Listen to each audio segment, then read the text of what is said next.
მამას სამსახურეობრივ და პირად ნომერზე ვრეკავდი ყოველდღე. და ერთ დღეს 12 თუ 14 სექტემბერს მამას ტელეფონი ჩაირთო.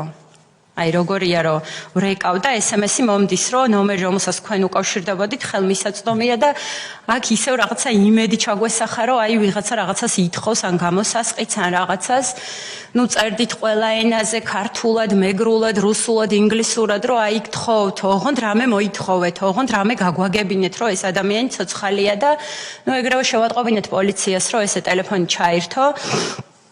მათ გვითხრეს რომ დარეკეს თავდაცვის სამინისტროში, მოსმენაზე აყვანილია ეს ტელეფონი, ყველაფერი გვირეკავდნენ რომ აი ეხა დარეკეთ, ეხა არ დარეკოთ, ეხა მიწერეთ, ეხა არ მიწეროთ და ნუ ბოლოს გვითხრეს რომ აი ეხა დარეკეთ და მორჩა.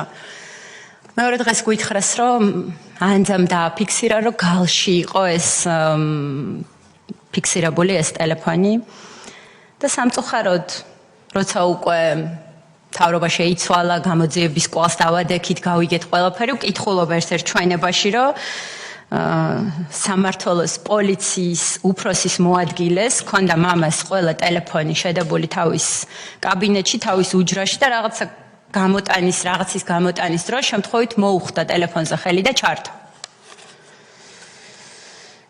ნუ ამით იმის თქვა მინდა, რომ მაშინ ჩვენ ვერანაირ სამართალს და ვერანაირ გამოძიების გზაზე ვერ დავდგებოდით. ეხლა წარმოიდგინეთ, მე იმ პიროვნებასთან მივდიოდი და ვთხოვდი დახმარებას.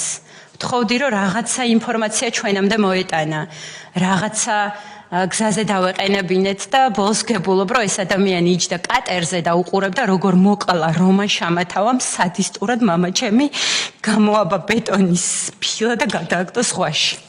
დიდება უფალს, ღმერთი მაღალია, ის ადამიანი დღეს ცოცხალი აღარ არის. ძალიან დიდი იმედი მაქვს. კიდე მეორე ადამიანი, ვინც კატერზე იჯდა ცოცხალი აღარ არის, ღვთის იმედით ცოცხლობთ დღემდე. რომ აი ესე გავიგებთ ბევრ ინფორმაციას, რომ პაატა ქარდავას ცოდვა და დავით სინდელიანის ცოდვა არავის არ შერჩება.